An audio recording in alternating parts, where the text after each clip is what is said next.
عمر بر کرتے رہے سنگ زنی اہل چمن، یہ الگ بات ہے کہ دفنائیں گے بڑے اعزاز کے ساتھ۔ اسلام مکمل نظام حیات کا نام ہے، اور اسی لیے اللہ تبارک و تعالیٰ نے قرآن پاک میں ارشاد فرمایا کہ اے ایمان والوں، اسلام میں پورے داخل ہو جاؤ۔ ہمارے ہر طور طریقے سے اسلام نظر آنا چاہیے۔ شادی بیاہ ہوں تو بجائے اس کے کہ ڈول باجا اور گانے باجے ہوں، ڈانس ہو، اس طرح کی واہیات جو پروگرام ہوتے ہیں، فرمایا یہ نہیں ہونا چاہیے۔ اگر تم اسلام میں پورے داخل ہو چکے ہو تو پھر تمہاری شادی بیاہ میں اللہ نے جو نعمت عطا فرمائی ہے، اللہ نے جو خوشی عطا فرمائی ہے، تو پھر اس میں تمہیں اللہ تبارک و تعالیٰ کا شکر ادا کرنا چاہیے۔ اور مساجد، ہماری مساجد کا حال کیا ہے، یہ بھی ہمارے سامنے ہے۔ فرمایا کہ جب تم نے کلمہ پڑھا ہے تو پھر تمہارے اوپر نماز فرض ہے۔ جب تم نے کلمہ پڑھا ہے تو تمہارے لیے ضروری ہے کہ تم قرآن پاک کے ساتھ وابستہ ہو جاؤ۔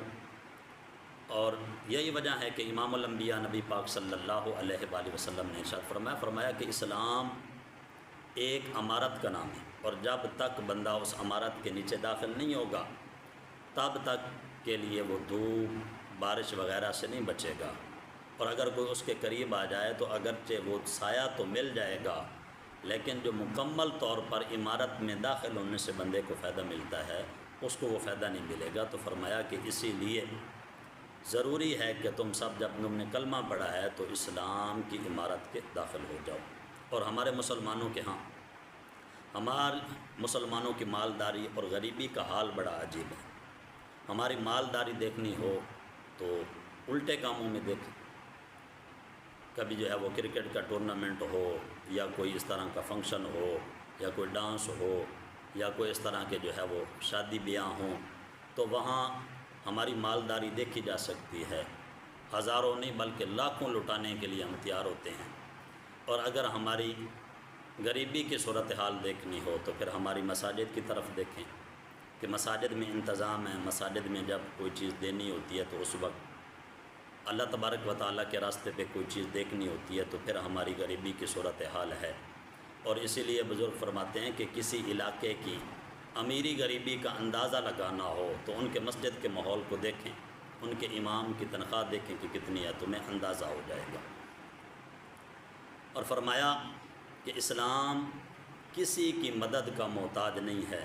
اسلام تو کمزوروں کو اتنی طاقت عطا فرماتا ہے کہ وہ وقت کے ظالموں کے سامنے سینہ تان کے کھڑے ہو جاتے ہیں، اور اللہ تبارک و تعالیٰ ان کو کامیابی عطا فرماتا ہے۔ اور ہمارے علماء اور بزرگان دین فرماتے ہیں کہ بیٹا، اسلام کی دشمنی میں اتنے آگے نہ چلے جانا کہ تمہیں پھر واپسی کا راستہ بھی نصیب نہ فرمائے۔ اس لیے اللہ کے غضب سے پھر تمہیں بھاگنے کے لیے جگہ بھی نہ ملے۔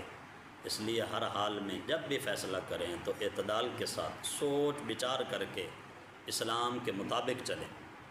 اور آج ہم حضرات جو کہتے ہیں کہ اسلام نے ہمیں کیا دیا، اگر بندہ بیٹھ کر گہری سوچ اور اپنے دل کی طرف توجہ کر کے اپنے سوال کا اپنے اگر دل سے جواب پوچھے تو جواب یہ ہوگا کہ اسلام نے ہی بندے کو سب کچھ عطا فرمایا ہے اور عزتیں عطا فرمائی ہیں۔